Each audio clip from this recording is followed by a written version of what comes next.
Hi everyone, today's video is about Splunk, and we're going to define its 5 tasks which are performed by Splunk. The first task is about how we get data into the Splunk and how we're going to create pivot charts and tables and dashboards and some other stuff as well. So first of all, I'm going to show you, here is the Splunk page opened in front of me. So I'm going to show you how we add data into Splunk. So I clicked add data, and then you're gonna upload your file here, whatever your data you have got. So you're just gonna you can drag or drop your data, either you can select the file, so whatever you want to do is good. And then you can go to the second option is about uh, we're gonna add lookup files into the Splunk. So I'm gonna click lookups. So here are the some files that I have already created. So it shows lookup table files. Under lookup table file, you can go to the new option and create a lookup table. So you can give the name, whatever name you want to give, and then sorry, then click destination file name, and I had a lookup file with me before, so yeah, I just chose the file from my system and then click save. Yeah, and then sorry. Yeah, so this is how you can create lookup file. And then the second part is about building a data model. So go to settings. Hold on. I'll show you the lookups I had before.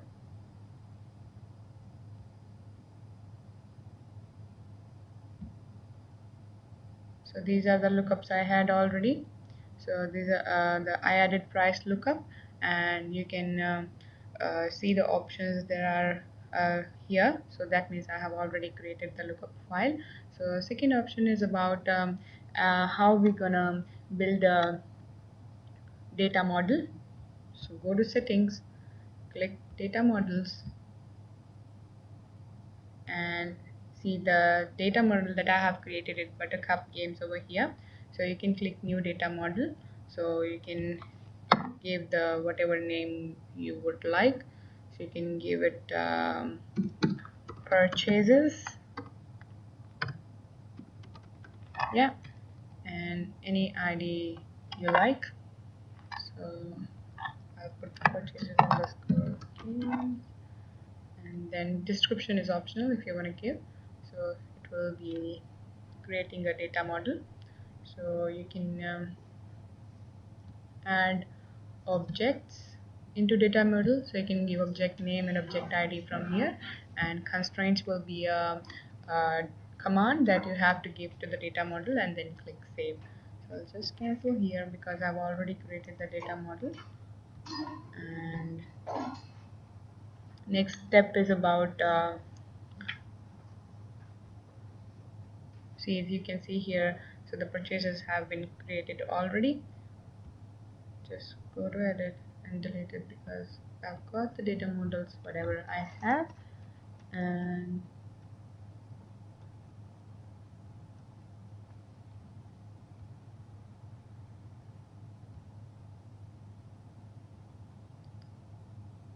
so you can yeah, so under data model the next step is how you can create new data models, and can define the root object of a data model.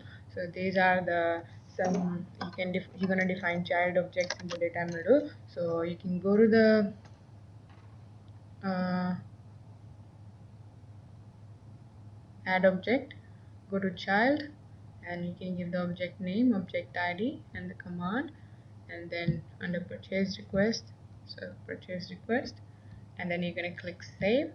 And then so here is the successful purchases is my child event, child object that I have made, and the failed purchases as well. So when you go to the pivot option, you can see these are the child objects that I've created under purchase request. When you click successful purchases under all time, if you want to see the every time of every successful purchase. So just click all time under filters, and here you can see the every purchase is what time, whatever time the every purchase happened. So here it's showing a 30-second window happened today and in the last 15 minutes. And sorry, yeah. And here you can see, if you want to see the split rows, so here all the attributes, all the product IDs have been given under split rows. So I selected product ID and I gave it the name, whatever name you would like. So I'm doing product ID and then add to the table. So here it will show the table of the product ID, and under column values you will be able to know the count of successful purchases, so how many successful purchases happened. Yeah. And you may probably select the category ID and the product ID and the price. So here I want to know the price, and then total count, then enter the table. So here it will show you the total count and total value, whatever was the full count of the purchases under in numbers. And then we'll, so here is the pivot table that we have designed, and then we can go to,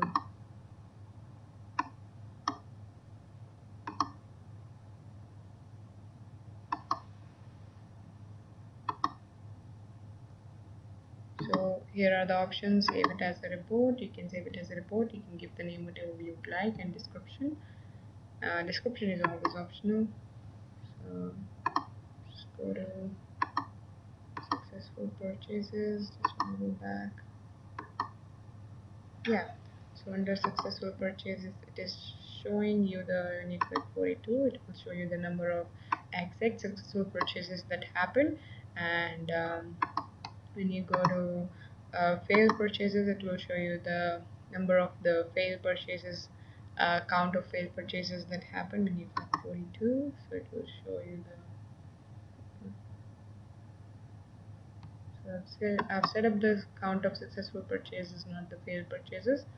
So you can set the count of failed purchases as well when you select the last 7 days, and split rows, product ID, and table, enter the table. So it shows you the table of that.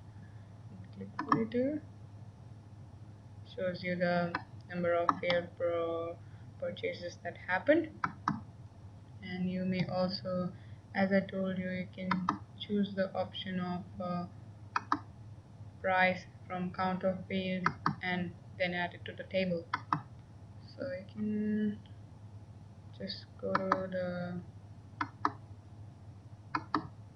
yeah, so here are the app main bar. So from here you can select the alerts. So here we have created the reports already. So the purchase by product and total purchase, and you click on that, it will show you the report that comes up. So this is the report of purchase by product. So you can just go to that option and click save report, and total purchase request is just over here. So it shows you the number, and if you want to know the view events, it will show you the whole data just coming up. So this is the whole report of the data of successful purchases. And the next option is creating alert. So how you can create alert. For the alert, I've got to just go to the search option and click, I've already got this command. You can just write down this command and click search,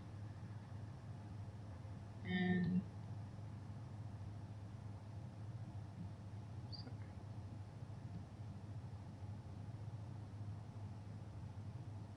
let's just go to search and click search events.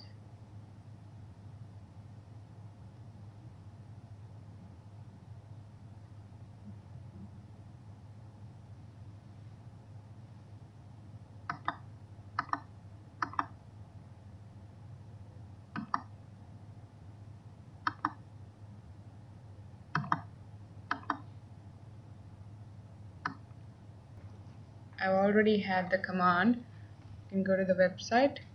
I got the command from here and just paste it here and click search. Under save as, just save it as alert, and then you can give it any name. So maybe I'll give it alert 1 error. Yeah, so description is optional, just click next. And so always remember to select this option, list and trigger alerts. Click save, and then just go to alerts. Here you can see the alert one has been created. So this is the first alert that I created. When you click on it, it will show you that it's an enable, yes, and all the options.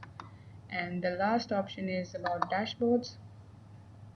So I click select your table Buttercup games, and this is the dashboard I created. So I want to show you how does it happen. Just go to the pivot and Buttercup games, select successful purchases. As I showed you, how can you select your table, how can you create the table. So I just want to show how to create pie chart. And then you go to pie chart.